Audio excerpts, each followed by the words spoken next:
Muy buenas tardes para todos. Bienvenidos cada uno de ustedes, los profesores del programa que nos acompañan, los estudiantes y todas las personas que quieren vincularse a este ciclo académico de la Cátedra del Doctorado en Educación de la Facultad de Educación de la Universidad de Antioquia. Esta cátedra doctoral es un ciclo académico que está propuesto, está pensado para desarrollarse mensualmente de aquí hasta el mes de octubre, con una pregunta general que nos acompaña sobre qué es la educación. Tuvimos nuestra primera sesión hace un mes, hoy tenemos un segundo encuentro, nuestra segunda cátedra, donde finalmente el propósito que nos convoca que podamos pensar desde la experiencia y el trabajo que se hace en el doctorado en educación y las líneas de formación que tenemos, 9 líneas de formación sobre las cuales se fundamenta la formación doctoral a partir de esta pregunta general sobre qué es la educación. Y básicamente una pregunta que puede ser permanente, recurrente, pero que va a tener siempre análisis diferentes y que nos invitan a repensar la educación de manera frecuente. ¿Qué es lo que hacemos en un doctorado en educación? Esta es una pregunta de las tantas que acompañan el programa de formación y hoy tenemos entonces en nuestra cátedra al profesor Andrés Klaus Runge. El profesor es doctor en educación, nos va a acompañar en esta sesión. Él coordina una de las líneas de formación del doctorado, la línea en estudios en educación, pedagogía y didáctica. Tiene además la coordinación del grupo de investigación sobre formación y antropología pedagógica e histórica.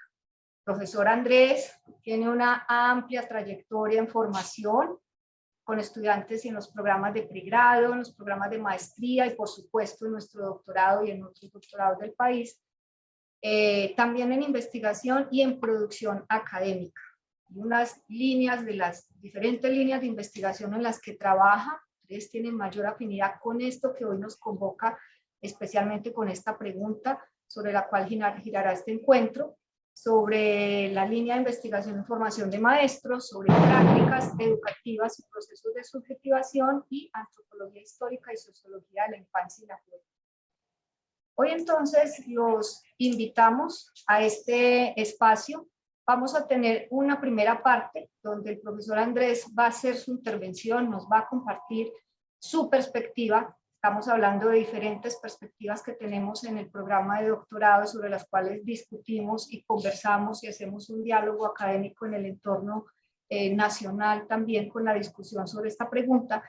Y en esa medida, la invitación para que ustedes durante la charla o al finalizar puedan plantear sus preguntas, bien sea a través del chat o al final pedir la palabra para hacer el diálogo y la intervención con el profesor Andrés y quienes vamos a estar aquí en este espacio académico. Entonces, bienvenidos cada uno de ustedes, siéntase con libertad para estudiar, para conversar, para dialogar, para confrontar diferentes perspectivas que tenemos al respecto. Entonces, hoy nuestra conversación, esta perspectiva está pensada o titulada de esta manera: la educación como práctica y la pedagogía como campo disciplinario y profesional, una diferencia, en función de responder a esa pregunta global para la discusión que es la educación. Muy bien, profesor Andrés, tiene la palabra. Bueno, buenas tardes. Me están escuchando, supongo, las palabras del millón. Bueno, gracias ante todo por la invitación. Y sí, como lo dijo la profesora Dora Chaverra, la idea es hablar acá un rato. ¿Cuánto tiempo tengo? ¿Una hora, me imagino? ¿O algo así? La idea es que sean unos 45 minutos para poder tener la conversación. Listo, la idea entonces, como reza el título de la charla, es hablar por un lado de la educación y por el otro lado de la pedagogía. Voy a compartir pantalla. Compartir, listo. Segunda pregunta del millón, ¿están viendo? Todavía no, está cargando. Listo. Ahora sí, señor. Ahora sí, Estamos sí. bien. Muy bien. Bueno, entonces nuevamente gracias por la invitación. Pues antes de entrar de lleno en el asunto, me pareció importante pues que era importante dejar ciertos como puntos, si bien no esclarecidos del todo, de pronto sí necesarios a propósito de lo que está diciendo la profesora Dora Chaverra de estas discusiones con respecto a la educación, a la pedagogía, a la enseñanza. Y que considero pues precisamente son fundamentales, al menos que queden como planteados para la charla, así yo no los vaya a desarrollar del todo. Como lo dijeron, la charla lleva por título La educación como práctica y la pedagogía como campo disciplinar y profesional, una diferencia necesaria que se da pues en el marco del doctorado, a propósito, que tiene como tema pues qué es la educación, perspectivas epistemológicas, ¿sí? Pues obviamente en otros contextos, como una cantaleta mía recurrente, es que pues he repetido mucho que educación y de pedagogía se habla de una manera prácticamente incontrolada. Tanto la educación como la pedagogía se utilizan como una suerte de ases bajo la manga, son una suerte de términos comodines que utiliza todo el mundo y que se utilizan para todo. Y que otra de las cosas, pues, como, digámoslo así, tristes, pero a la vez que lo llevan a uno a cuestionarse, es que prácticamente, pues, salen pedagogías todos los días, ¿cierto?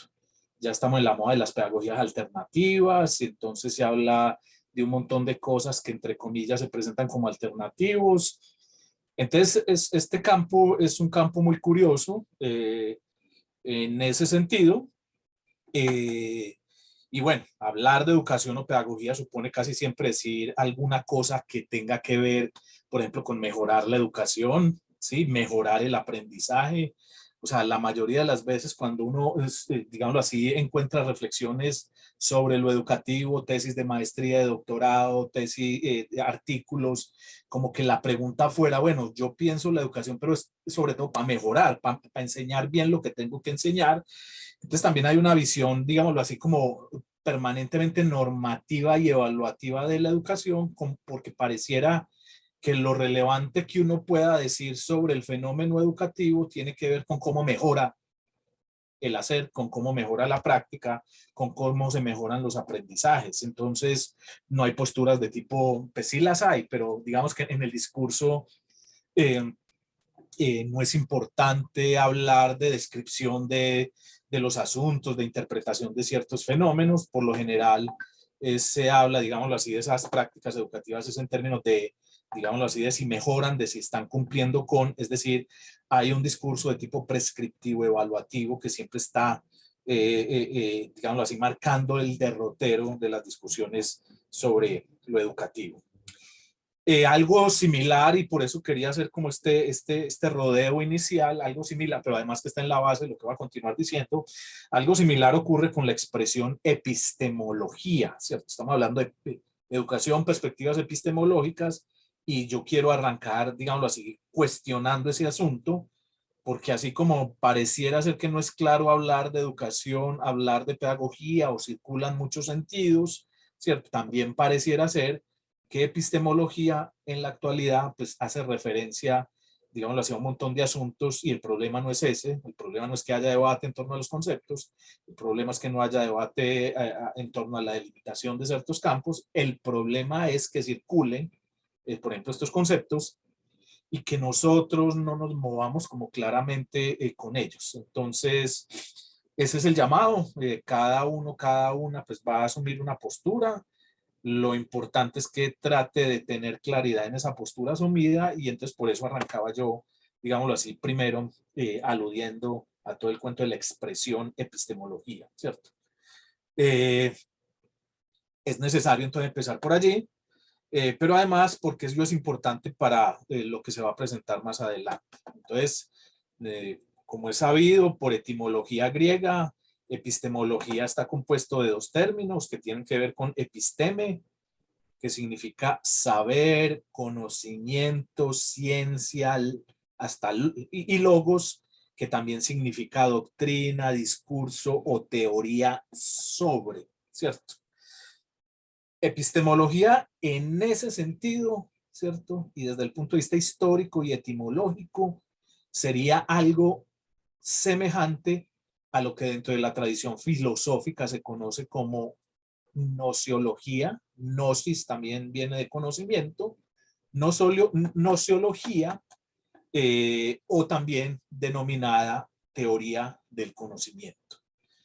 Entonces tenemos que en algunas lenguas precisamente esa expresión de epistemología se utiliza como equivalente de teoría del conocimiento o nociología, ¿sí? En el sentido pues de la tradición filosófica, ¿sí? Por ejemplo, en el mundo anglosajón tenemos junto al término epistemología también la expresión theory of knowledge, algo así como teoría del conocimiento.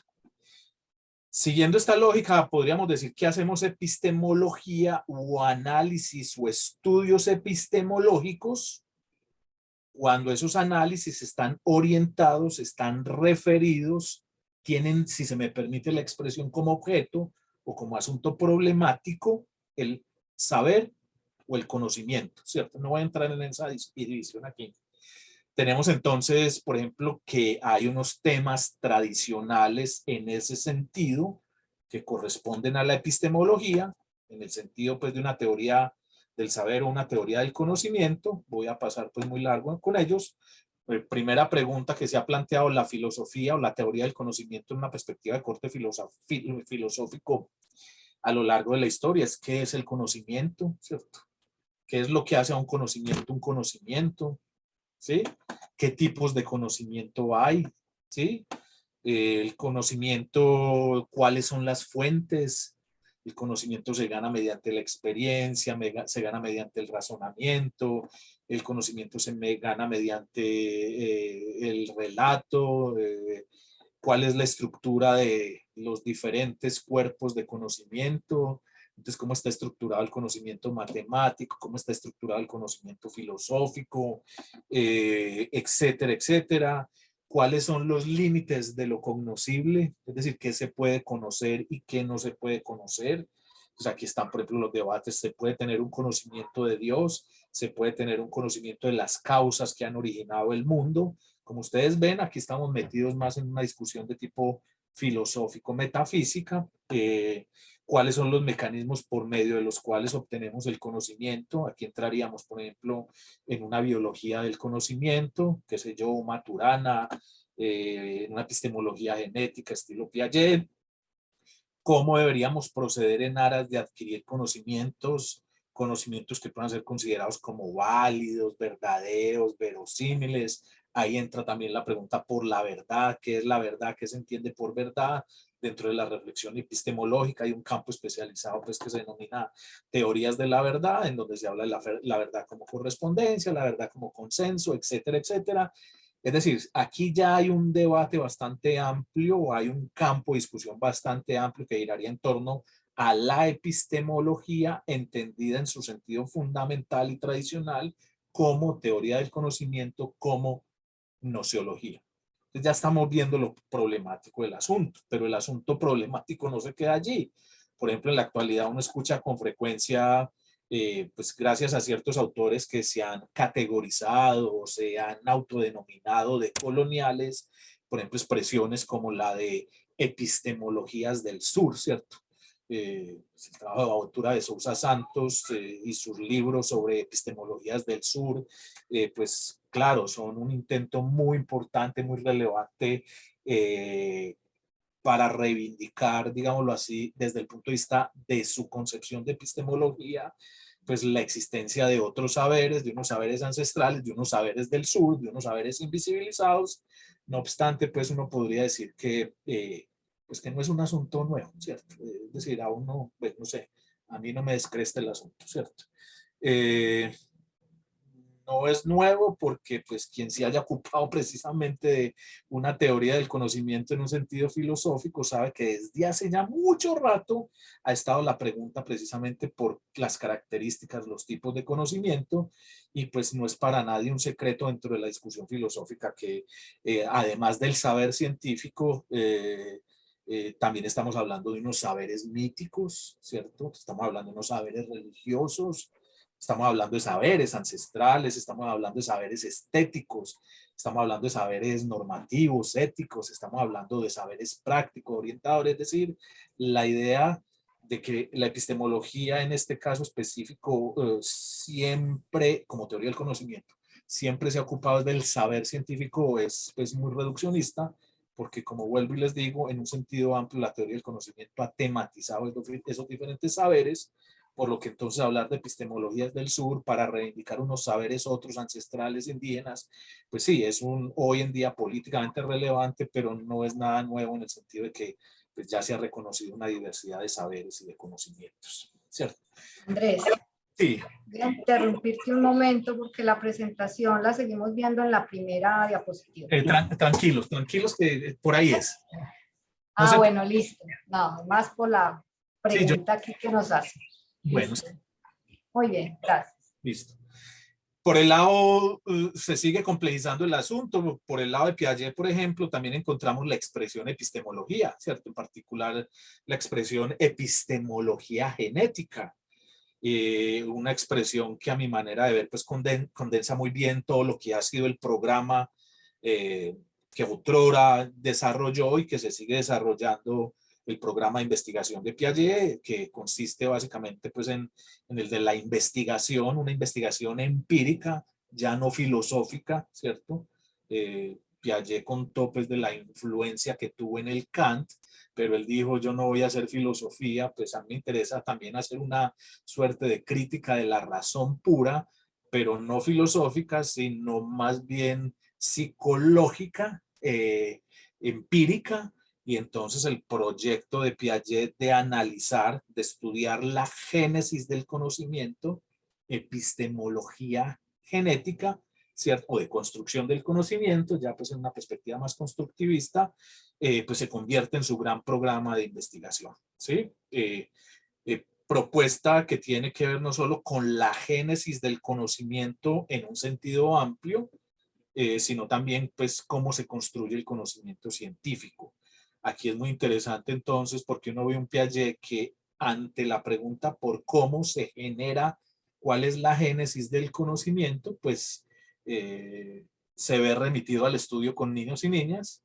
Si vamos a averiguar el conocimiento, entonces lo tenemos que buscar allá en donde se va construyendo y eso pues lo pone en la lógica o en el punto de hacer investigación con niños y niñas en torno a esa pregunta, pero no quiere esto decir pues que Piaget estaba feliz y ocupado de los niños porque los quería mucho o porque quería ser un gran pedagogo, pues otro de los asuntos que no han metido, Piaget pedagogo, pues él sí tiene varias conferencias sobre educación, pero pues propiamente la propuesta de Piaget no está ni referida a un estudio sobre la infancia, ni a un, digámoslo así, a unas posturas de tipo pedagógico. En la medida en que la pregunta por la génesis y la génesis empírica del conocimiento remite a cuándo surge, pues como le estoy diciendo, esa epistemología genética se convierte en algo así como una psicología del conocimiento infantil, ¿cierto?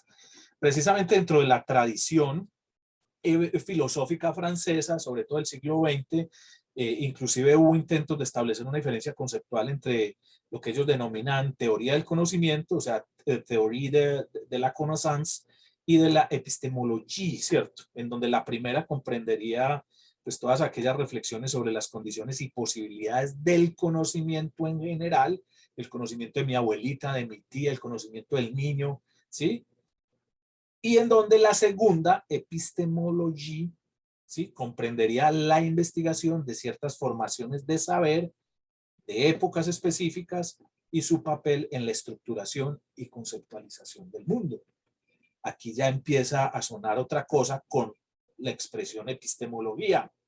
Es decir, además de Bachelard, ¿sí? Bachelard y los obstáculos epistemológicos y toda su propuesta de analizar, de hacer reflexiva la ciencia a partir de un trabajo de epistemología histórica, pues también está un autor como Michel Foucault.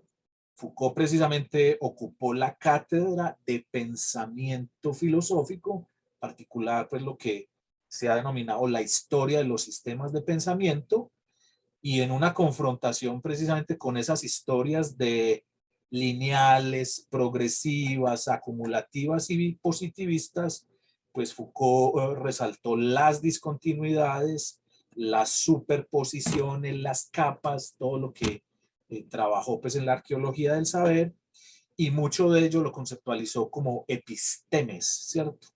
Episteme renacentista, episteme clásica, episteme moderna, pues son conceptos que Foucault utiliza, sobre todo en un trabajo que lleva por título Las palabras y las cosas, una arqueología de las ciencias humanas, en donde episteme alude precisamente a una suerte de estructuración de lo que es el pensar o la manera de pensar o las estructuras del pensamiento de una época en particular, ¿cierto? Lo que se constituiría también en palabras del el a priori histórico. Básicamente, pues la idea muy banalizada de mi parte de Foucault con la idea de epistemes es que hay unas, históricamente hablando, hay como unos esquemas cognitivos, hay unas maneras de pensar que influyen sobre los individuos y que no les permiten pensar el mundo de otra manera, ¿cierto? Entonces es lo que analiza precisamente en las palabras y las cosas, en una perspectiva más de corte estructuralista, un primer Foucault que tiene una fuerte influencia del estructuralismo y que le permite a su vez en esa postura postestructuralista pues descentrarse del sujeto, no ubicar el conocimiento exclusivamente en un acto intencionado del individuo, sino en ver el individuo, el sujeto, precisamente como el resultado de unos saberes, de unos discursos que están, digámoslo así, estructurados a partir de una epistemia, a partir de unos presupuestos epistémicos y que hacen que se pueda hablar de una manera y no de otra, ¿cierto? Pues aquí encontramos otra línea de epistemología, ¿cierto? Y particularmente en el contexto escolar, pues sobre todo de proveniencia francófona, con esto me estoy remitiendo a los trabajos de un señor de Belay, en particular un libro que lleva por título Del aprendizaje a la enseñanza, por una epistemología escolar, es de 1992, pues aquí ya, por ejemplo, este señor empieza a hablar de una epistemología de los saberes escolares. Lo traigo a colación porque es una expresión que circula mucho en el ámbito pues, de las didácticas de las ciencias, precisamente de Belay al hablar de esa epistemología de los saberes escolares, estaría planteando la necesidad de un análisis que comprende dos elementos, una didactización de los saberes y una axiologización de esos mismos saberes. De la mano de la axiología como ciencia de los valores, estaría, según de Belay, la epistemología como reflexión crítica sobre los principios, los métodos y los resultados de las diversas ciencias, destinada a determinar en ellos su origen lógico, que no psicológico, y su alcance objetivo. ¿Sí? La epistemología, dice este mismo autor, es un discurso sobre la ciencia. Bueno. En este último sentido también se habla de epistemología entonces de la ciencia, ¿cierto? Ya estoy llegando a donde me quiero ubicar, ¿sí? En especial de epistemología de la pedagogía. Lo que considero que voy a hacer en este momento, ¿cierto? Es un discurso metateórico que tiene un carácter, si se quiere, epistemológico, pero epistemológico sobre la pedagogía, lo cual quiere decir que estaría no haciendo teoría del conocimiento, no zoología, en el sentido de una del concepto de epistemología tradicional, sino que estaría haciendo epistemología en el sentido de epistemología de la ciencia. ¿Sí? Epistemología entonces tendría que ver aquí específicamente con el estudio del conocimiento científico, ¿sí? Equiparable entonces sería epistemología a, que están viendo ahora sí en la diapositiva, equiparable sería entonces a teoría de la ciencia, a filosofía de la ciencia, al lógico de la ciencia y de la investigación científica. Aquí ya las preguntas de esta epistemología de la ciencia o teoría de la ciencia, pues por supuesto ya están limitadas a lo que podríamos denominar conocimiento científico o al estudio, digámoslo así, de las disciplinas científicas. Quería decirles todo esto precisamente porque desde mi punto de vista, y es lo que voy a presentar, ¿cierto? No sería posible hacer un análisis epistemológico de la educación, precisamente porque la educación no es una ciencia, la educación no es una disciplina científica, la educación, como reza el título de mi charla, es una práctica, ¿cierto? que tiene saber, sí, pero estamos hablando aquí no de una epistemología en sentido amplio de cuál es el saber cotidiano que orienta las rutinas de los seres humanos, sino que estamos hablando aquí de hacer epistemología o análisis epistemológico en el sentido de la epistemología de la ciencia, lo cual quiere decir que primero queda descartada la educación, porque en nuestra perspectiva consideramos que la educación no es una ciencia, no es una disciplina, es una práctica, es un hacer, es un parte de, digamos así, de unas dinámicas profesionales, y por el contrario, sí podría hacerse ese análisis epistemológico a la pedagogía siempre y cuando la estemos concibiendo como disciplina científica, ¿sí? Como un campo disciplinar dentro de las ciencias sociales humanas y no tanto como una actividad o como el saber profesional que tiene el maestro. Precisamente pues de esto último es de lo que trata esta charla. Entonces comenzamos, ¿sí? O sea, hablar de epistemología en el sentido de análisis epistemológico de la ciencia presupone una concepción de ciencia o de que algo es como científico, de manera entonces que para poder hablar de epistemología en la pedagogía, en esa lógica, pues estamos concibiendo la pedagogía como una disciplina dentro de las ciencias sociales humanas, ¿sí? Ese es como el presupuesto para toda esta discusión, ¿sí? Si alguien de ustedes me dice, pero es que pedagogía es lo que hace el maestro en una clase, pues yo le diré que sí, eso es muy interesante, pero eso hace parte de las prácticas profesionales o la enseñanza como práctica, obviamente involucra saberes, pero eso no es una disciplina científica, ¿cierto? Atender a un paciente, pues no es propiamente una actividad científica, un paciente en una EPS, aunque el docente, el médico tenga que tener conocimientos científicos, ¿cierto?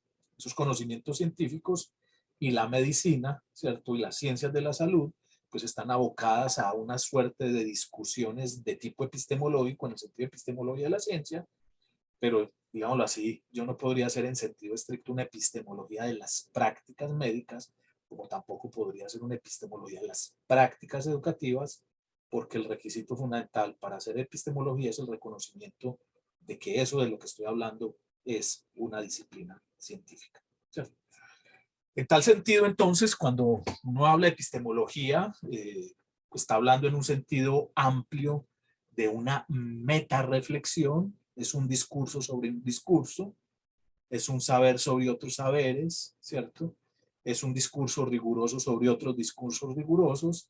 Entonces, más o menos el esquema puede ser planteado así, ¿cierto? La epistemología, que son ¿cómo se llama? Bueno, las formas de ver que están presentadas aquí, el epistemólogo reflexiona sobre las maneras, las formas en las que estos reflexionan sobre estos asuntos. En tal sentido, entonces, aquí estamos planteando una diferencia, y por eso también el título de la charla, una diferencia que es importante, y es la diferencia entre pedagogía y educación, ¿sí? El presupuesto, entonces, también para esta discusión es que vamos a entender por pedagogía una disciplina científica, ¿sí? Eh, y por educación una práctica, un hacer que se convierte en el objeto de estudio, en el asunto problemático en torno al cual produce conocimiento esa disciplina que llamamos pedagogía, ¿sí? Un análisis epistemológico entonces miraría, reflexionaría, trataría a la pedagogía a propósito de preguntas como las que planteé, pero también preguntas referidas a qué tipo de ciencia es, se puede hablar de ciencia o no, porque hay unos que son detractores de la idea de pedagogía como ciencia, pero generalmente esos detractores cuando están hablando de la imposibilidad de la pedagogía como ciencia es porque están tratando como pedagógico el hacer del maestro, y bueno, ya les dije que por ahí no es este camino, ¿sí? Bueno, siguiendo...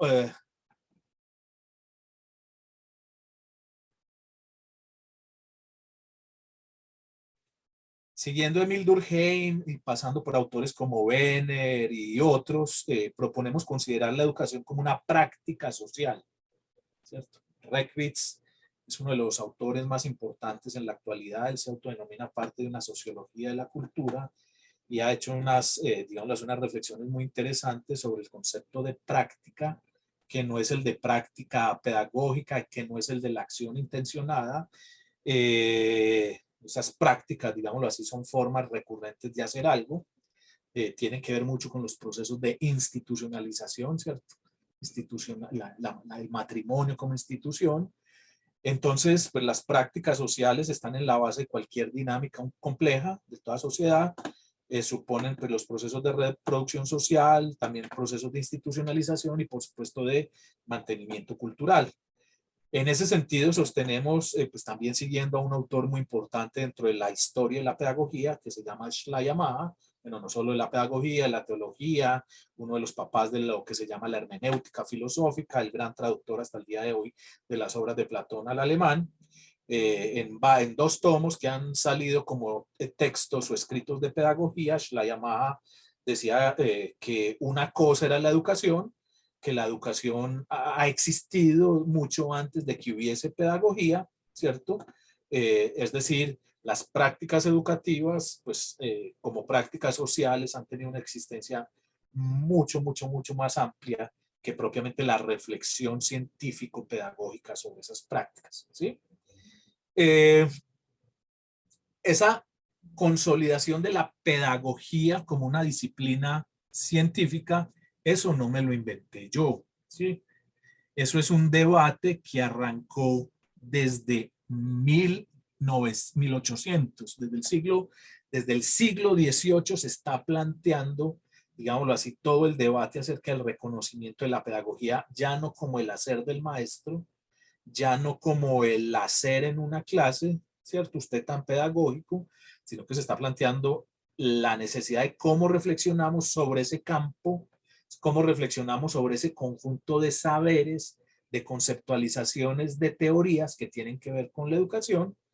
Entonces, aquí pueden ver ejemplos solo desde la perspectiva pues, alemana, una serie de textos en donde no los voy a leer, pero todos están hablando más o menos de la necesidad de una fundamentación científica de la pedagogía, de la necesidad de concebir científicamente la pedagogía, la necesidad de hablar de la pedagogía como aquello que plantea toda la problemática educativa.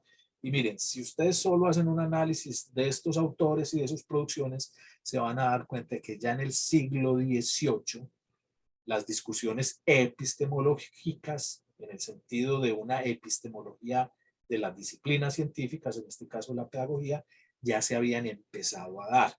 Por supuesto que para esta época, pues las discusiones acerca del estatuto de la pedagogía venían dados más en términos de que era, digamos así, un constructo de tipo psicológico, para otros tenía que ver también con, filosófico, filosófico-antropológico, pues va a encontrar uno variaciones al respecto. Lo que está claro, ¿sí? Y que quiero resaltar con ello, es que esa discusión metateórica sobre lo que se entiende por pedagogía empieza a darse desde hace ya mucho tiempo, ¿sí? Autores como estos, pero que también uno los encuentra facilito posteriormente, por ejemplo en Durkheim. La educación, dice Durkheim, y la pedagogía son 2 cuestiones que se han diferenciado en el contexto de la educación académica y que desde hace ya varios siglos se entiende que no remiten, por tanto, a un mismo asunto, ¿sí? En ese orden de ideas, entonces, planteamos que la pedagogía se constituye como un campo de producción de saber, es decir, una disciplina científica en tiempos recientes, llamémoslo modernidad, y que tiene como marco para ello, es decir, como condición de posibilidad, un proceso progresivo de problematización social en el sentido de Foucault y desencantamiento en el sentido de Weber de la educación, y todo ello dio como consecuencia, espero que me entiendan el muñequito, y todo ello dio como consecuencia una ruptura con lo que podríamos denominar, siguiendo a Weber, el círculo práctico de la costumbre, en el que las prácticas educativas, ¿cierto?, habían estado históricamente atrapadas. Para darles un ejemplo, ese círculo práctico es como cuando uno camina, que es un hacer rutinario, pero no se pregunta para dónde camina. Si usted está caminando, ¿sí? No se pregunta por qué camina, si puede tomar otro rumbo o no. Es decir, usted está caminando y camina por caminar, ¿sí? El círculo práctico alude a las cosas que se hacen por costumbre. La abuelita a uno por costumbre le daba garrote y consideraba que era la mejor pedagoga del mundo, del universo, ¿cierto? Y entonces uno le preguntaba, bueno, abuelita, ¿por qué me estás pegando? Y ella decía, no, es que a mí también me pegaron, ¿cierto? O sea, el argumento más racional es que lo hace porque ella también lo padecía, es decir, por costumbre o por tradición, ¿cierto? Entonces, el círculo práctico alude a las cosas que se hacen por costumbre o de acuerdo con ciertos asuntos no reflexionados o que se dan por sentados, ¿cierto? Como cuando se golpea a las mujeres, porque dentro de esa tradición siempre ha golpeado a las mujeres, ¿sí? Lo cual no da cabida a otras opciones, no hay posibilidad de reflexividad, nada de eso.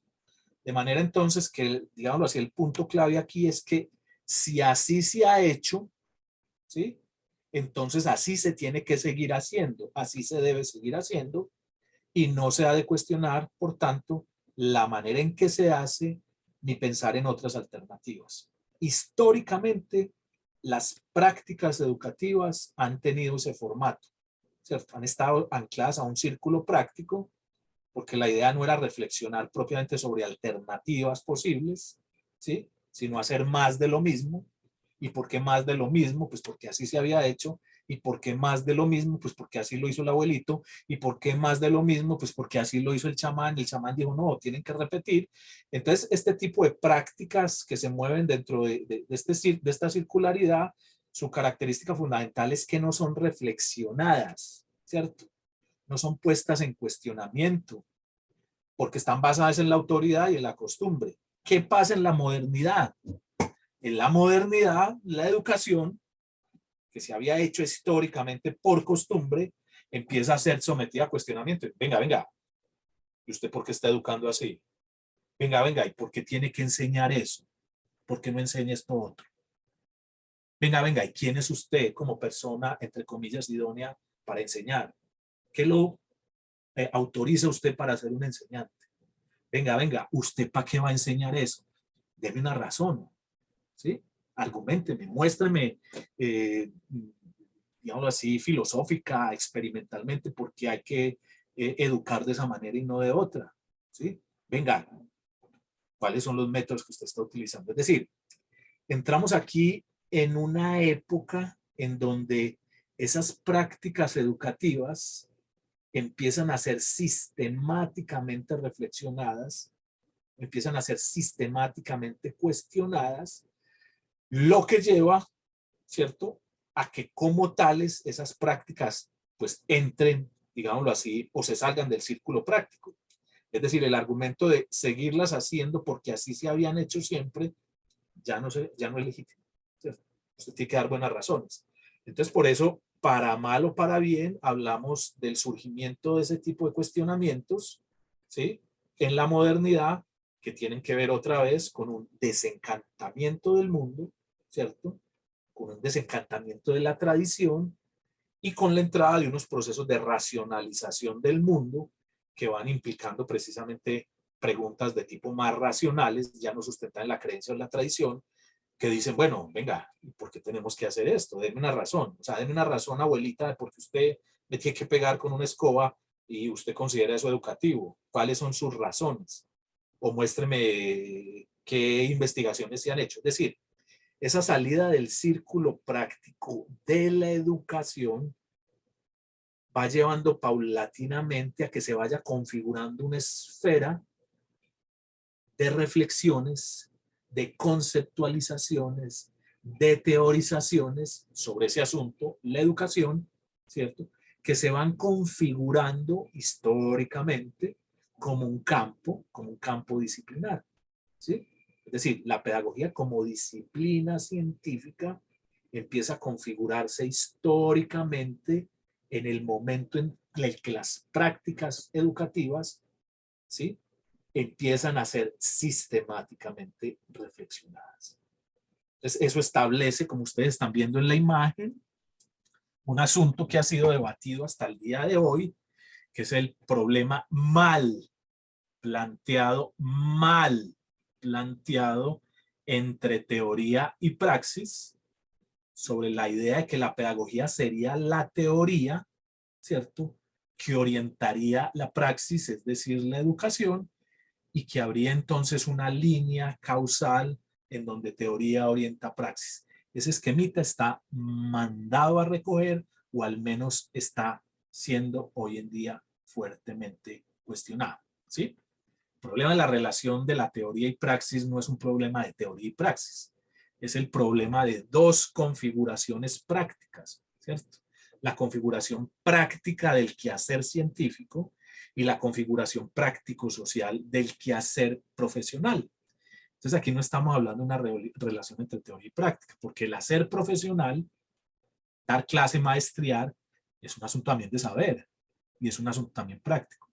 Pero el investigar, el producir conocimiento sobre la educación, es un asunto que implica teorizar, pero las teorías no son puramente teorías, también son prácticas. Investigar es una práctica, producir conocimiento es una práctica, escribir es una práctica. Entonces esa idea de que existe una relación en la pedagogía entre teoría y práctica está mal planteada, ¿sí? Lo que tenemos es dos dinámicas diferenciadas de este campo, que es la dinámica diferenciada que tiene que ver con los procesos de profesionalización y la dinámica diferenciada que tiene que ver con los procesos de producción de conocimiento científico, ¿sí? Entonces, el resultado de la ruptura del círculo práctico de la educación en la modernidad, ¿cierto? Primero, hace que las prácticas educativas, ¿cierto?, lo que hacía la mamá de uno en la casa, lo que hacían los campesinos para enseñarle o transmitirle el conocimiento de cómo ordeñar la vaca a sus hijos, prácticas educativas que tenían más un carácter ritualístico, por ejemplo, ciertos rituales o ritos de iniciación, que tienen, digamos así, un carácter formativo. Ese tipo de prácticas, otra vez, que se daban en el marco de unas dinámicas de la tradición, ¿cierto?, que se daban por costumbre, que se daban por rutina. Ello no quiere decir que no tuviesen saberes. Ese tipo de prácticas empiezan a ser socavadas con el ejercicio de reflexión, ¿sí? Y como les dije, preguntas como, bueno, ¿para qué vamos a seguir educando? Venga, ¿y qué es lo que vamos a enseñar? Esto, y por qué esto y esto no. ¿Por qué matemática, química y física no?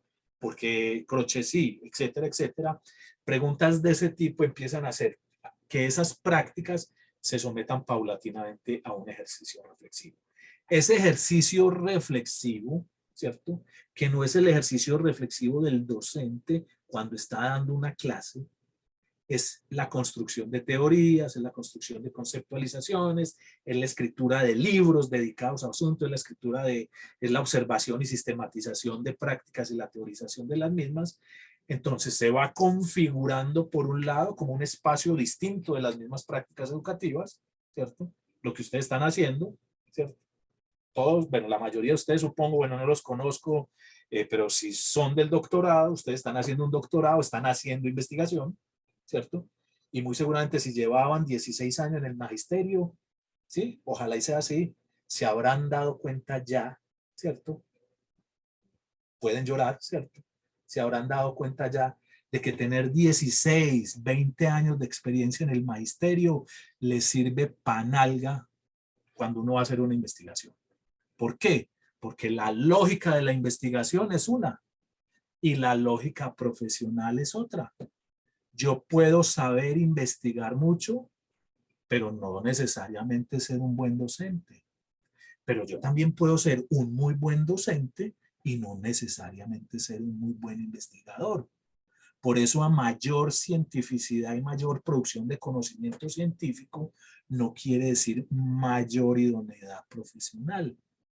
Pero también a mayor idoneidad profesional y mayor experiencia profesional, pues las teorías no le brotan a uno así, ¿cierto? Usted puede tener 16 años de experiencia, ¿cierto?, como docente, y no ser capaz de escribir un berraco párrafo o no saber cuál es la diferencia entre una observación participante y no participante. Entonces estamos aquí frente a dos lógicas que en la historia de la discusión pedagógica se han tratado de unir, y es un planteamiento mal hecho, ¿sí? Porque el ejercicio profesional funciona en una lógica y el ejercicio profesional docente, o sea, dar clase, va en una lógica y el ejercicio investigativo, es decir, producir conocimiento, va en otra lógica, ¿sí? Entender eso es fundamental porque eso va a suponer, primero, digámoslo así, romper con esta falsa dicotomía o esta falsa idea de que el problema es una relación de la pedagogía como teoría y la praxis como educación, y que hay una correspondencia uno a uno en donde la teoría orienta la praxis, ¿cierto? Pero también romper con la idea de que la educación es científica, ¿sí? La educación no es científica, la educación puede que se sirva de conocimientos científicos, pero la educación es una práctica y como práctica involucra saberes rutinarios, saberes disciplinares, saberes profesionales, involucra un espacio, un tiempo, unas actividades, unas acciones, unas intencionalidades, es decir, las prácticas pues desbordan, digámoslo así, lo que denominaríamos exclusivamente el ámbito del saber disciplinar, ¿sí? Bueno, entonces, por eso la idea de que la pedagogía en tanto disciplina es científica, y cuando digo científico no es en el sentido positivista, ¿cierto? La sociología es una ciencia, una disciplina científica, no hago esa diferenciación. La psicología es una disciplina científica, la historia es una disciplina científica. Cuando estoy hablando aquí de ciencia o de producción de conocimiento científico, estoy hablando en un sentido amplio, ¿sí? No solo desde la perspectiva positivista. Bueno, entonces, entendido este asunto, el planteamiento otra vez, bueno, no voy a hablar mucho de educación porque me quedo aquí.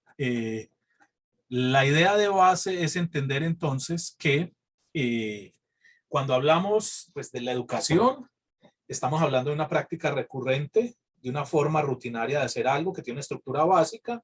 Si vamos a hacer teoría de la educación, pues, bueno, me devuelvo aquí. Por ejemplo, hay un autor, Bresinka, que ha hablado de diferentes formas de entender la educación, porque el concepto de educación, pues, ha sido debatido, ¿sí? Por ejemplo, Bresinka hace un análisis muy interesante en un libro que lleva por título Conceptos fundamentales de la educación. Hace un análisis como de tratar de decantar a qué se están refiriendo los teóricos cuando hablan de educación, y por ejemplo se pilla que hay 4 grandes categorías en torno a las cuales, digamos, a partir de las cuales se hace referencia a la problemática educativa. Por ejemplo, hay una primera gran categoría en donde la educación es vista por un lado como un proceso y por el otro lado como un producto, ¿cierto? Algo así como cuando uno dice educar, ¿cierto? Pues estoy educando, y como producto cuando dice, ay, mira, lo tan educado, ¿cierto? Porque ya adquirió unas cosas. Hay otra perspectiva que muestra muchas definiciones que van más por el lado descriptivo.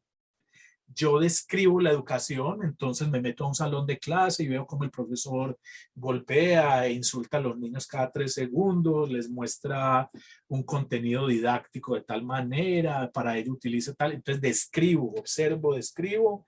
Entonces para algunos la educación debe ser un objeto, un asunto de descripción empírica que lleve a la conceptualización, nota al pie. Estamos en una época de empirización de lo pedagógico, de empirización de lo educativo, pero empirización no quiere decir aquí medición, ¿sí? No quiere decir aquí aseguramiento de la calidad ni nada de esos asuntos, sino que estamos en una época de desencantamiento de los tales modelos pedagógicos. Eso es pura caspa, o bueno, eso hace parte de las esferas extraterrestres. Estamos cansados pues de esos grandes mapas y de esas líneas de fuga y todo eso que tratan de coger en un cuadrito pues toda la historia de las problemáticas educativas.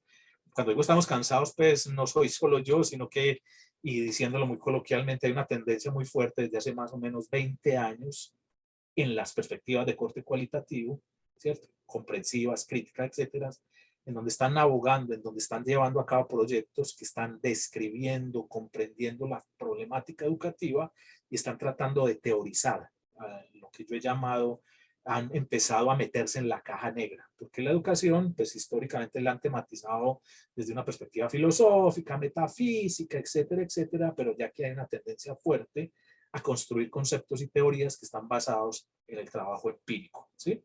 En ese sentido hay una suerte de escepticismo frente a los modelos didácticos, modelos pedagógicos, pues que dicen para las discusiones cosas interesantes, pero por principio, digamos así, tienen poca relación con el mundo empírico, a no ser pues que sean modelos empíricamente construidos.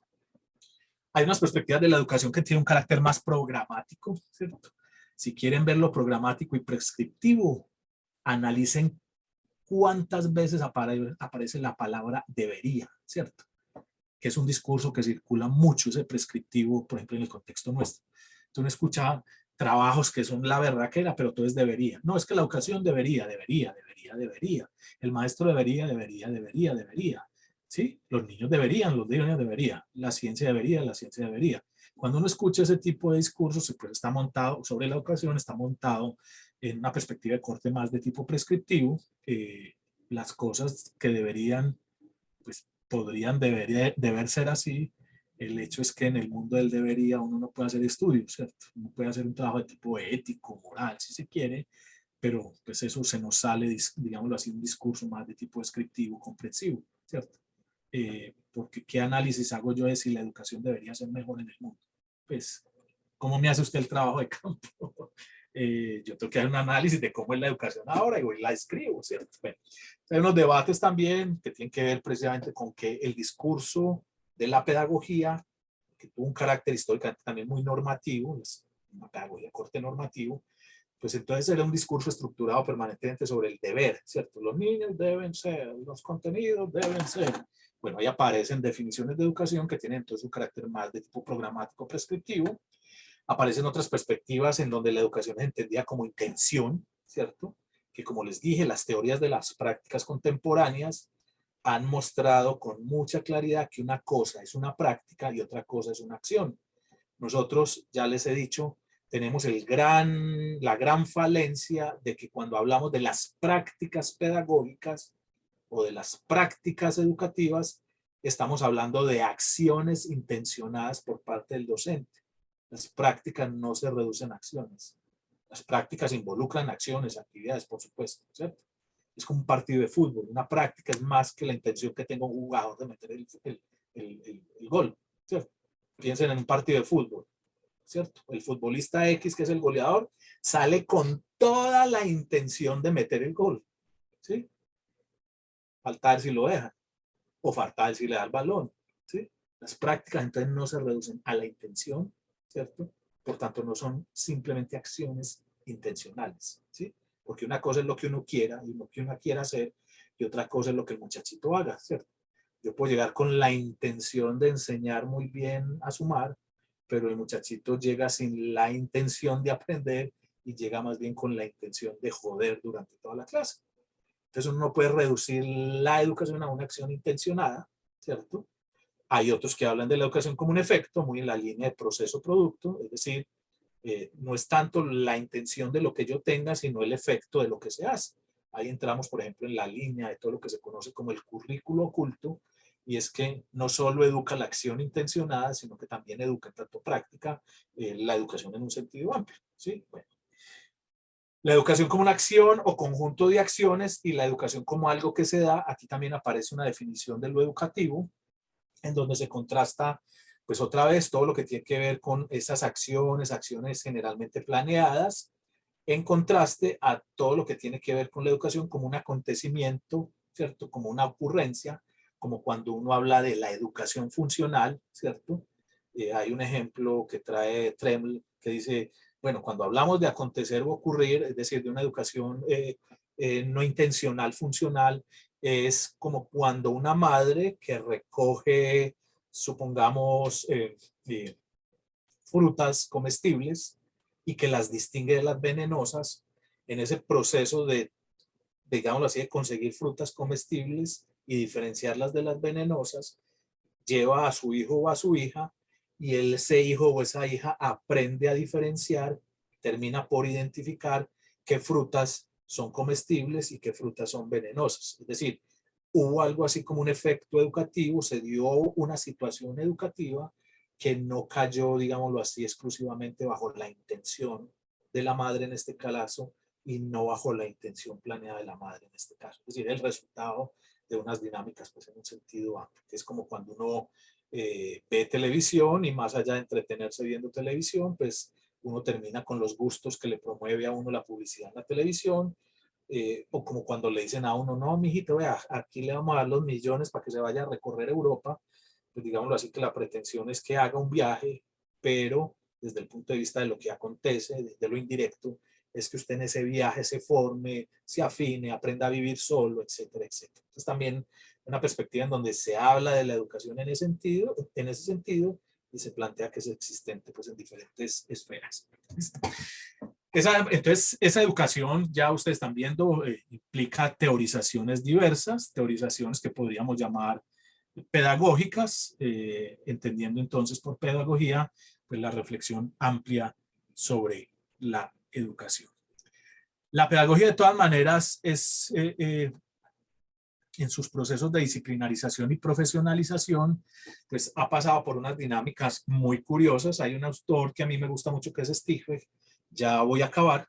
Stigweg plantea que en el proceso de configuración de la pedagogía, pero también de otras disciplinas científicas como la medicina, la jurisprudencia, ha habido unos procesos que él denomina de formación disciplinaria o de formación de dominancia secundaria.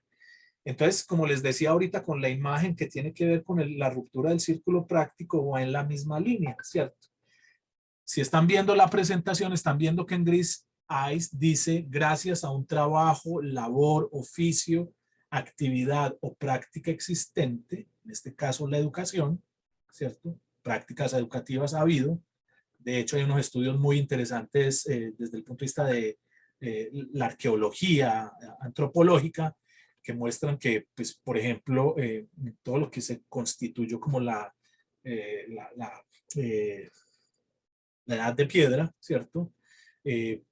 La edad de piedra ha supuesto que precisamente para el trabajo de la piedra supone o ha mostrado la existencia de unas prácticas de enseñanza. Es decir, más allá de los procesos de imitación, estos estudios arqueológicos, antropológicos han mostrado que es posible rastrear esas prácticas de enseñanza, esas prácticas educativas desde ese periodo, porque la fabricación, el pulir piedras, pues no es un ejercicio que lo pueda uno hacer simplemente sobre la base de la imitación, sino que uno tiene que seguir instrucciones, uno tiene que seguir, digámoslo así, orientación. Es decir, es el adulto el que ya sabe, el que de alguna manera le muestra al que no sabe y le dice cómo le da la piedra, cómo la parte.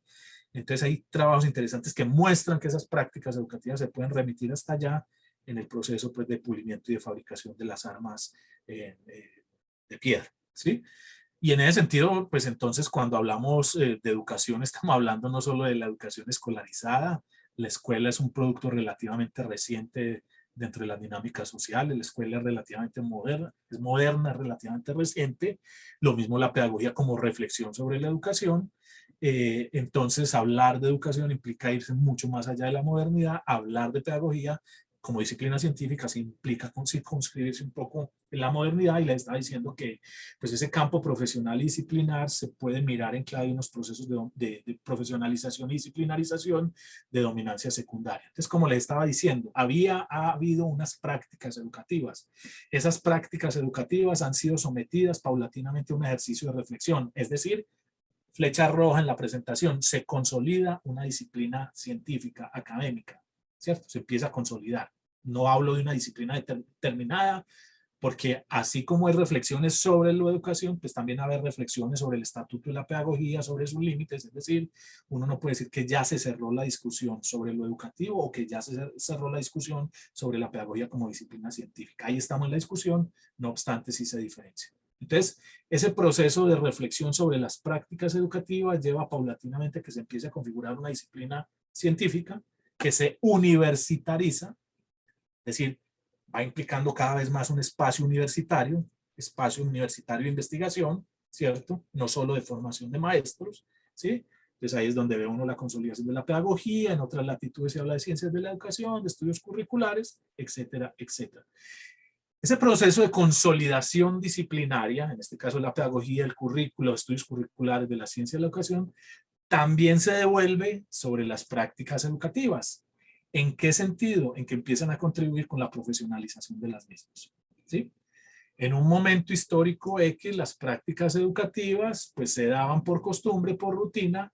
En un momento Y, en estos procesos de formación disciplinaria secundaria, esas prácticas educativas, al menos las que empiezan a ser entendidas como de relevancia social, por ejemplo en el contexto de la escuela, empiezan a ser sistemáticamente cuestionadas en términos de su profesionalización. Entonces, uno de los efectos de los procesos de consolidación de la disciplina científica aquí de la pedagogía es que empieza también como a influir en los procesos de profesionalización de quienes se encargan de manera práctica de las problemáticas educativas, ¿sí?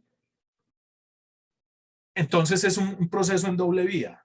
La educación se sale del círculo práctico, se establecen dos lógicas, la lógica de producción de conocimiento, de investigación sobre la educación, la lógica de profesionalización de quién es un docente idóneo, qué capacidades, qué competencias, qué saberes debe tener, pero en ese proceso de consolidación de la disciplina, de sus investigaciones, de sus experimentaciones, pues también se va produciendo conocimiento que de alguna manera empieza a influir sobre esa idea de qué es un profesional.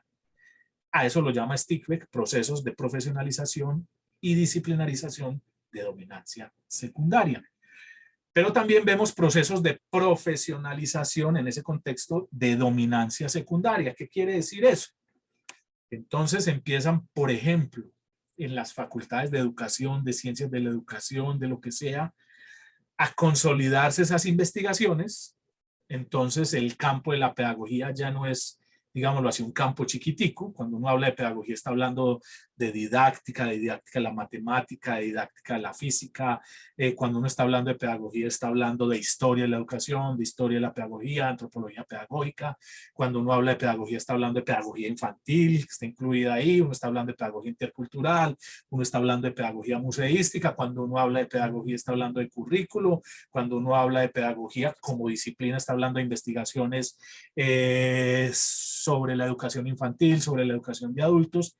Entonces, ese proceso de consolidación disciplinaria de la pedagogía tiene como efecto unos procesos de especialización. Hay unos que se especializan en investigar la educación infantil, hay unos que se especializan en investigar la didáctica de las matemáticas, hay unos que se especializan en investigar la historia de la educación. Ese proceso de especialización al interior de la pedagogía, ¿sí? En la medida en que se va volviendo un saber, unas teorías más complejas, pues también tiene un efecto y es que se va creando la necesidad también de unas profesiones específicas. Ya voy a acabar, Dora. Es decir, entonces en el contexto, digámoslo así, de su dinamismo científico, la pedagogía también va diciendo, no, venga, ¿sí? Es que no podemos seguir armando un doctorado de pedagogía así grande, es que necesitamos profundizar en conocimientos que tienen que ver con didáctica de la matemática. Entonces eso también tiene un efecto de profesionalización que lleva a que se requiera también de unos expertos especialistas, el didacta de la matemática, el que investiga en educación infantil.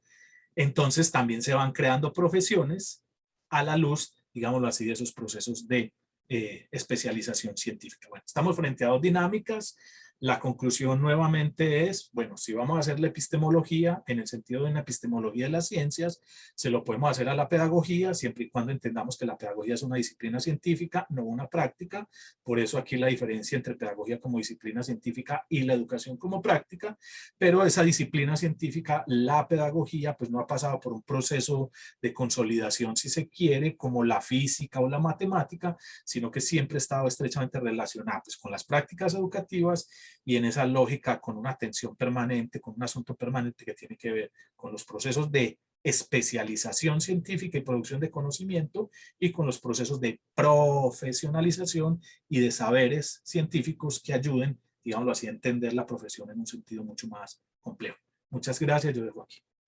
Bueno, vamos a ir entonces, como los invitamos, a que ustedes puedan plantear sus preguntas, bien sea a través del chat o a través de pedir la palabra. Porque aquí tenemos una pregunta, pero antes de eso yo quisiera plantear una inicial, porque hay una observación, digamos una observación, no, una relativa similitud entre uno de los planteamientos que has dejado aquí en términos, digamos, del conocimiento científico y de la práctica, en pedagogía y educación. Frente a esta pregunta de qué es la educación, pues Philip Jackson igualmente lo menciona, una dirección muy empírica con el espíritu pragmático que acompaña la idea de experimentación con las prácticas bajo el supuesto de mejorar lo que hacemos.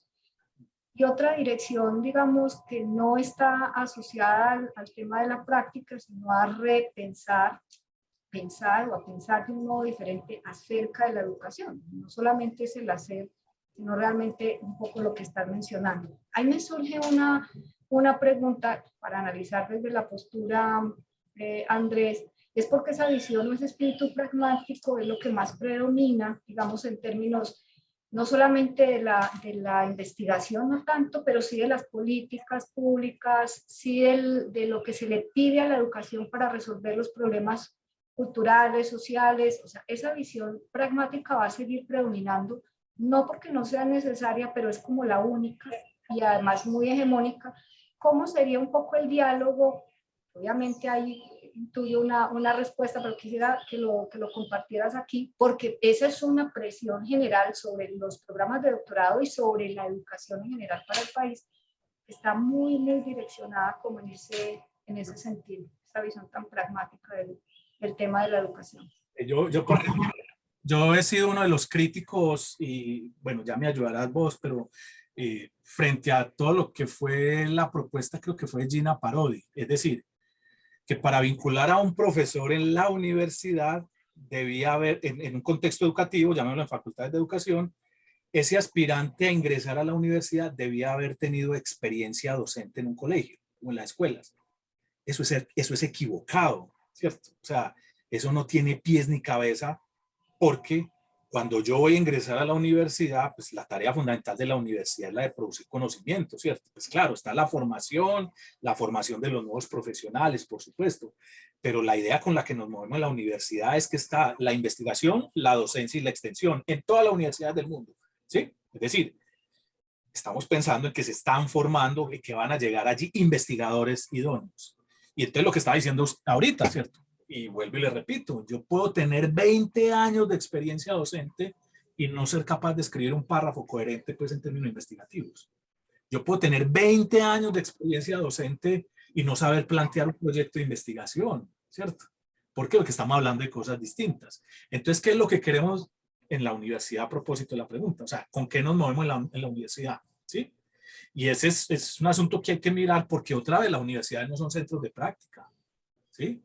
Los centros de práctica son las escuelas, las anexas. Deberíamos crear laboratorios escolares. Eso antes John Dewey tuvo la propuesta de crear una suerte de escuelas experimentales. Hasta hace poquito teníamos las anexas.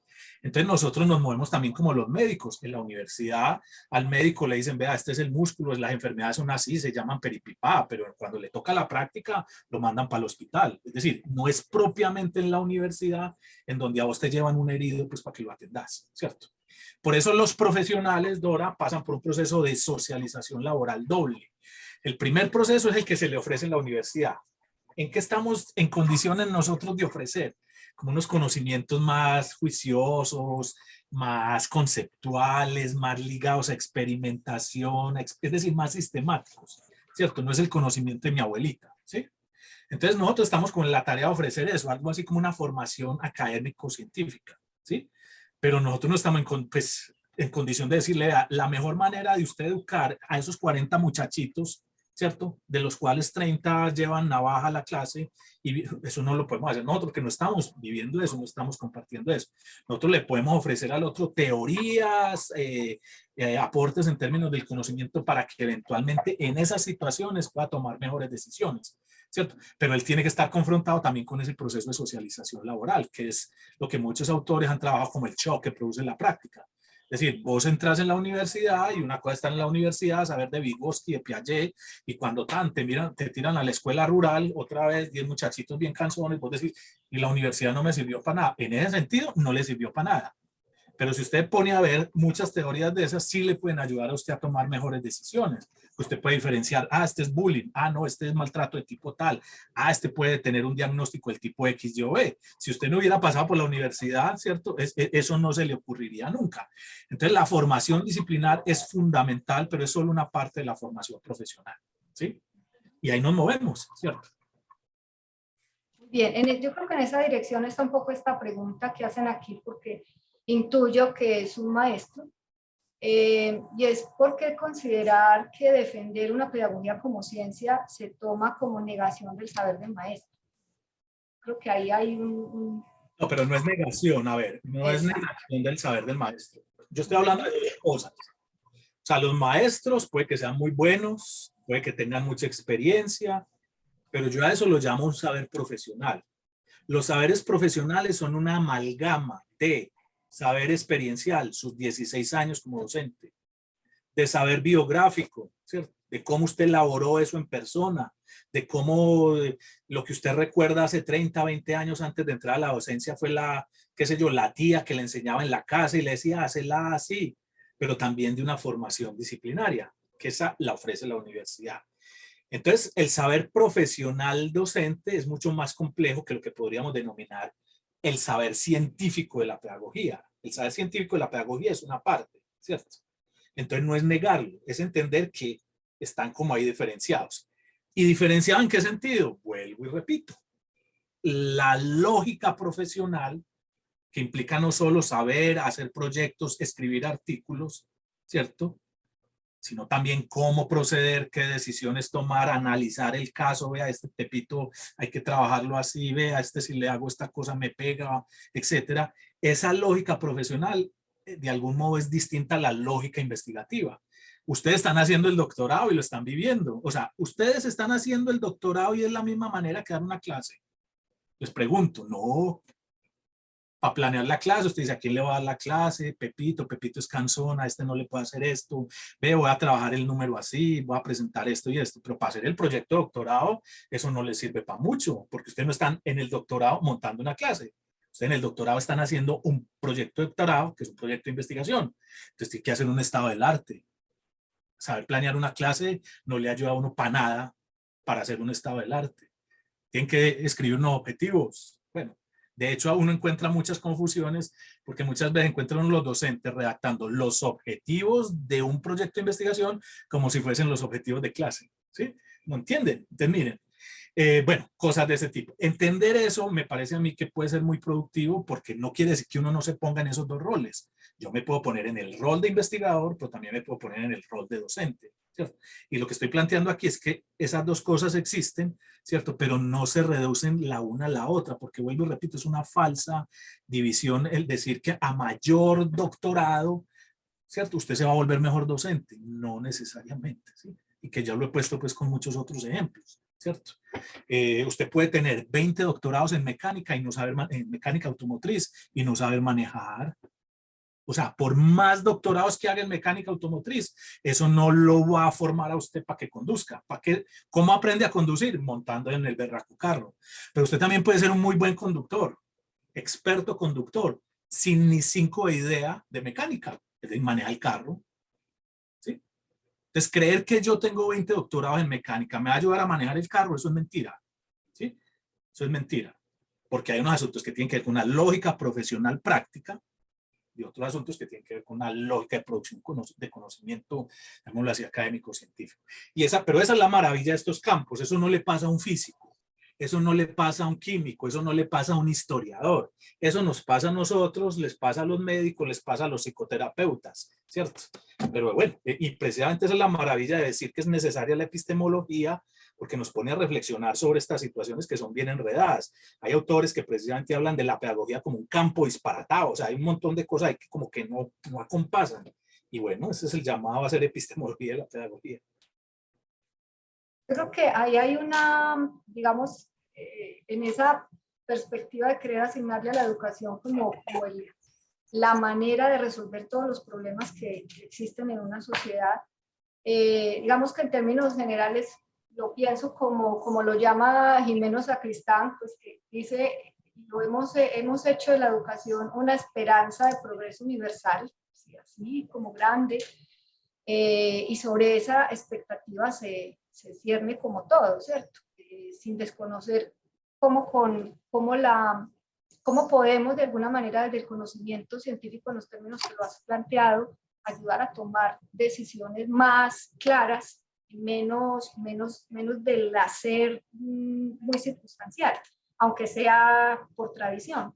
Y yo creo que en esa perspectiva está también la pregunta o el comentario mejor, porque no es una pregunta que está planteado aquí, donde nos dicen, bueno, es que también hay miles, dicen acá, miles de proyectos y tesis de maestría y doctorado que no contribuyen a transformar la realidad social, a no pasar por una pedagogía crítica de la didáctica. O sea, en esa medida es también cuando se hace una investigación, no solamente en el nivel de formación doctoral, las investigaciones en el campo de la pedagogía y que tienen que ver con educación, digámoslo de esa manera, ¿cómo es un poco esa lógica? ¿Sí? Ya, porque es parte de lo esperado, o sea, de esa esperanza que se quiere asumir tan sobredimensionada, pero que sí tiene una condición real. ¿Cómo es a qué podemos llamar en tus términos el poder real de transformación que puede tener la investigación en educación para los temas, digamos, sociales? Hay un autor que me gusta mucho que se llama Gerd Biesta. Gerd Biesta tiene un artículo sobre, es algo así, está en inglés, pues afortunadamente, pero habla así como de los dos paradigmas de la investigación en educación. Y establece una diferencia entre lo que ha sido la formación anglosajona, más centrada algo así como en la cualificación del docente para que enseñe bien. Y entonces él dice, ahí está anclado todo el asunto de las problemáticas, porque lo que se ha pensado con respecto al docente y a la docencia es que tienen que ser clases efectivas, eficaces, etcétera, etcétera, ¿cierto?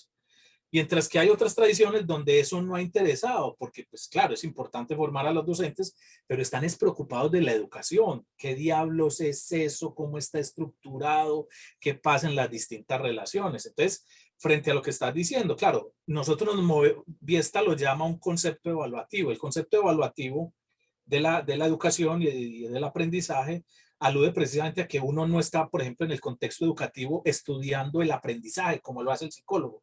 El psicólogo se ve, mira cómo el muchachito coge un objeto, describe, dice, ve, lo asimiló, no lo asimiló, etcétera. Nosotros no trabajamos con ese concepto de aprendizaje en las aulas. Nosotros estamos viendo si aprendió lo que queríamos que aprendiera. Entonces, en últimas, por ejemplo, a nosotros el aprendizaje en el aula no nos interesa como un objeto de descripción y estudio, sino que nos interesa el aprendizaje en el aula es para evaluarlo, para saber si aprendió o no aprendió. Entonces, claro, eso es muy fregado porque en últimas nosotros podríamos hacer investigaciones muy interesantes a propósito de cómo se aprende o cómo aprenden los niños en un contexto escolar, que no es la familia, ¿cierto? Porque son condiciones distintas, hay un maestro, hay unos materiales planeados. Bueno, ¿qué significa aprender en contextos organizados distintos por ejemplo, al aprendizaje experimental? Generalmente eso no lo hacemos, ¿cierto? Entonces, claro, tenemos unas expectativas muy fuertes porque otra vez, la educación siempre se mueve entre lo que es y la promesa, ¿sí? Sí, siempre está ahí, ¿cierto?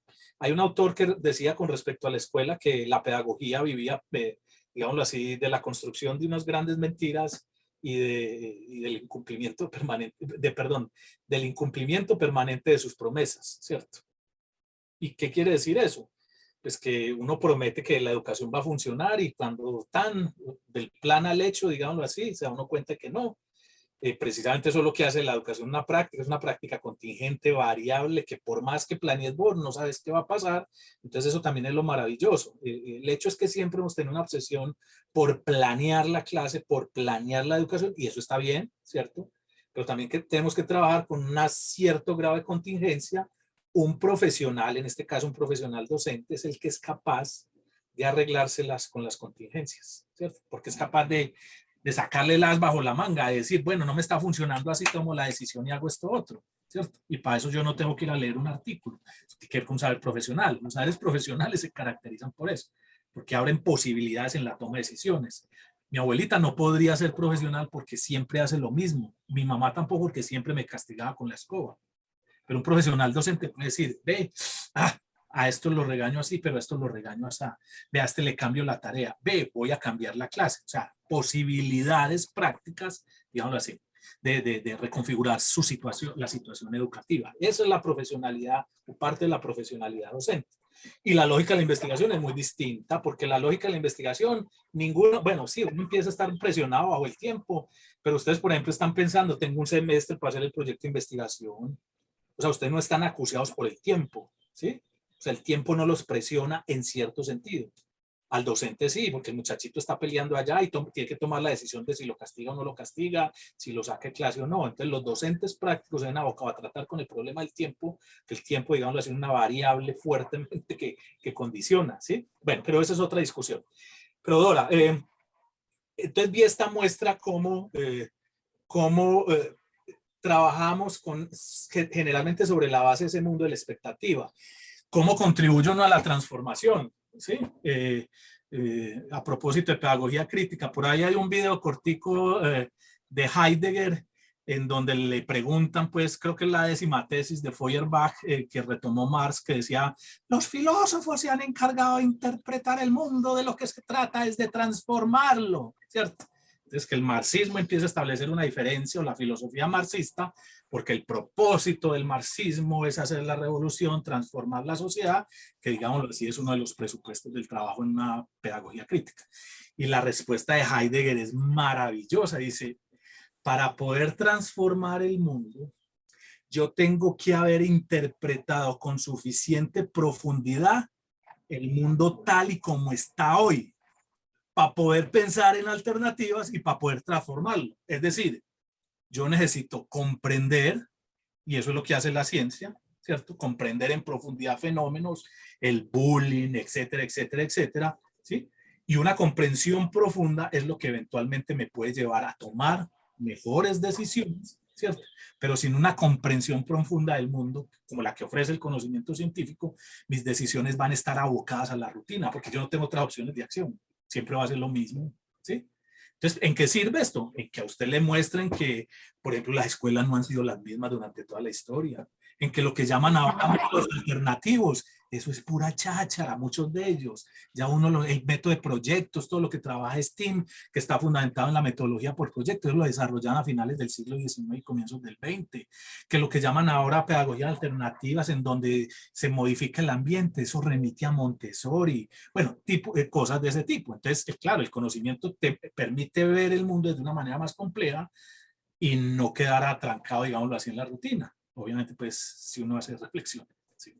Claro, y además porque lo podemos unir perfectamente con algo que habías mencionado, pero que es permanentemente reiterado, deberíamos reiterarlo todo el tiempo, es que trabajamos no por el tema ahora reciente de pandemia, de hablar de que la palabra incertidumbre pues fue muy de moda, sino Sí, que sí. realmente nos vemos abocados los maestros y los investigadores en pedagogía y en educación a la incertidumbre precisamente porque la prescripción es muy compleja, ¿cierto? Entonces eso es una condición, digamos, como inherente a este campo, ¿cierto? Y por eso necesitamos todo el tiempo estar investigando y a veces las críticas permanentes sobre investigar sobre los mismos temas, pero los temas puede que no cambien, pero las circunstancias y el mundo sí cambian. Entonces, eso nos convoca como a otro tipo de reflexión y de análisis. En ese sentido, con el tema de las prácticas, y voy a unir aquí dos preguntas que nos hacen referido a prácticas pedagógicas, ahí ya se combinan como dos asuntos, porque pues en nuestra tradición de la Facultad de Educación así están denominadas, y aquí pues tendríamos muchos asuntos para precisar, pero hay dos cosas. Una, digamos, una pregunta que está orientada desde el pregrado, porque aquí tenemos no solamente estudiantes de doctorado, sino que tenemos en general los profesores, investigadores y también los estudiantes de pregrado en este caso. Yo que es una pregunta de Jason David, no sé si será estudiante de pregrado, pero entonces dicen un trabajo de grado en un pregrado como el de pedagogía nuestro, ¿qué tipo de conocimiento o saber se espera sea producido? Porque específicamente el pregrado se llama así, es tratar de hacer esa diferenciación con las otras licenciaturas. Pero también la pregunta por las prácticas es porque, como nos pregunta Luz Adriana, las prácticas pedagógicas pueden ser un objeto de estudio en una investigación doctoral, que efectivamente lo hemos hecho porque tenemos tesis doctorales sobre prácticas pedagógicas, pero en esta discusión particular, ¿en qué campo de digamos, se pueden escribir, ¿cierto? Porque perfectamente cabe dentro de los dos, pero hay una diferencia muy importante de lo que estás planteando. Entonces, ese concepto de las prácticas pedagógicas dentro de la formación doctoral, pero además también dentro de la formación en el pregrado, desde esta perspectiva, cómo la entendemos en una facultad de educación donde estamos diciendo siempre el horizonte de trabajo es la educación. Pero mire, otra vez, Yo tengo unas prácticas, llamémoslas pedagógicas. Voy a diferenciar prácticas pedagógicas escolares, resumido, lo que hace un maestro en una escuela, en un aula de clase. Y bueno, hay unas prácticas pedagógicas que están por fuera, que pueden ser prácticas, digámoslo así, en instituciones de educación no formal, ¿sí? Bueno, yo puedo volver esas prácticas un objeto de observación. Es que es lo que estoy diciendo. Esas prácticas pedagógicas en última son ¿qué? Son prácticas educativas, ¿cierto? Bueno, que tienen un profesional aquí que ya no es la educación no tan formalizada como la que ofrece mi mamá o mi abuelita. Entonces uno podría decir son pedagógicas porque están a cargo de un profesional. No son solo prácticas educativas en el sentido espontáneo, sino que son prácticas pedagógicas porque están a cargo de un profesional que se supone sabe, etcétera, etcétera. Y hay una línea muy fuerte, de estudio de esas prácticas pedagógicas. Hay una línea muy fuerte de estudio de los saberes del docente en esas prácticas pedagógicas. Y eso es muy interesante, pero creer que el estudio de la pedagogía se limita solo a eso es no ver que uno puede hacer historia de la educación, es no ver que yo puedo hacer reflexiones de tipo filosófico, antropológico sobre la educación, es no ver que yo puedo hacer un análisis de la política educativa, por ejemplo, de este país. Eso no tiene nada que ver con la práctica, en sentido estricto, o en un cierto sentido, con las prácticas docentes empíricas reales. Entonces, también la idea de considerar que solo es pedagógico aquella reflexión que está solo concentrada en las prácticas, a mí me parece muy reduccionista, ¿cierto? Porque es que el investigador en pedagogía no solo está preocupado de las prácticas efectivas reales de la escuela, él está preocupado de la educación. Vuelvo y repito, o sea, según esa lógica, no sería pedagógico un estudio sobre lo que ha sido la educación en Colombia. No sería pedagógico un estudio sobre las diferentes perspectivas de formación que ha habido de los docentes en Colombia. No sería pedagógico un estudio de las políticas educativas que hay hoy en día, ¿sí? Porque eso no está referido propiamente a la práctica. Entonces, vuelvo y repito, claro, la investigación sobre las prácticas es fundamental, pero es solo un pedacito, es solo un pedazo para ser estudiado dentro del gran, digamos así, conjunto de problemas que puede trabajar la pedagogía, ¿cierto? ¿Sí? Pero hay una tendencia fuerte a creer eso, que uno solo puede hacer investigación sobre las propias prácticas o sobre las prácticas del otro. Pero estamos en la misma alineadora, es creer que uno solo está convocado a estudiar todo aquello que tiene que ver con mejorar la práctica, con ese asunto de la eficiencia en la práctica. No, ¿cierto? Interesante. Con las creencias de los docentes, con el problema de la profesionalización. Eso es un tema muy interesante. De hecho, pues yo me vengo ocupando también del asunto hace algún tiempito. Entonces, sí, muy interesante, pero no es lo único, ¿cierto? Muy bien, creo que vamos a ir cerrando este espacio. Igual, pues podríamos tener muchas más preguntas, muchas más intervenciones, pero yo pienso que la idea básica en esta cátedra es que ante esa pregunta tenemos diferentes posturas, tradiciones en el sentido de los trayectos de los profesores que hacen parte de esta facultad y de este programa, y en esa medida compartirlos, escucharlos, confrontarlos, discutirlos, esa es como la intención fundamental. Hoy tenemos varias tesis que has dejado aquí planteadas, Andrés, frente a este tema y a esta pregunta en particular, con las cuales seguiremos conversando, debatiendo y, pues, por supuesto, planteando y desarrollando mucho más el programa, que es lo que nos interesa en este caso del doctorado, y esa es la idea inicial. Muchísimas gracias por compartir, por la apertura, por el diálogo. A todos ustedes, los asistentes, los participantes a este evento, muchas gracias. Están cordialmente invitados para que dentro de un mes podamos estar en nuestra tercera cátedra y podamos continuar en las diferentes, digamos, puntos, análisis que tenemos frente a esta pregunta que nos convoca en el programa de doctorado en la facultad y en general en el campo de investigación amplio que tenemos. Muchas gracias a todos y una muy buena tarde. Andrés, muchas gracias. No, gracias a usted por aguantar aquí. Y no, ahí está el debate abierto y la idea es esa, ¿cierto?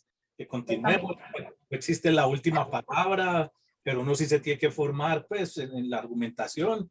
Y bueno, esa es la idea. Ustedes están haciendo un doctorado, la mayoría, supongo, y entonces no es solo sobre qué van a hacer la investigación, sino también cómo van a fundamentar esa investigación. y eso los pone a ustedes en unas discusiones pues más de tipo epistemológico, metodológico, y eso es también importante pues saberlo y entrar a debatir. El llamado a hacer metateoría de la pedagogía es ver que hay muchas discusiones y bueno, y que son productivas en ese lugar y que hay muchos debates y pues por eso precisamente es un campo disciplinar y profesional, porque no está la última palabra dicha como ni en la física ni en la química, y eso es lo que hay que investigar, y entonces seguimos progresando y el ejercicio de la crítica es bienvenida. La crítica moviliza todo esto. Lo peor que puede haber es entender todo esto como el dogma, en este caso específico de Andrés Claus. Ojalá y den garrote, me den garrote y le den garrote a todos de una manera racional, argumentada, porque eso es lo que hace, uno podría poner entre comillas, dinamizar, progresar entre comillas, pues la ciencia, el conocimiento científico. Y eso es lo que ustedes van a hacer también en su tesis. Caminar un poquitico más frente a lo que ya han dicho los otros y entrar en este juego. Bueno, muchas gracias y la próxima. Una muy buena tarde para todos.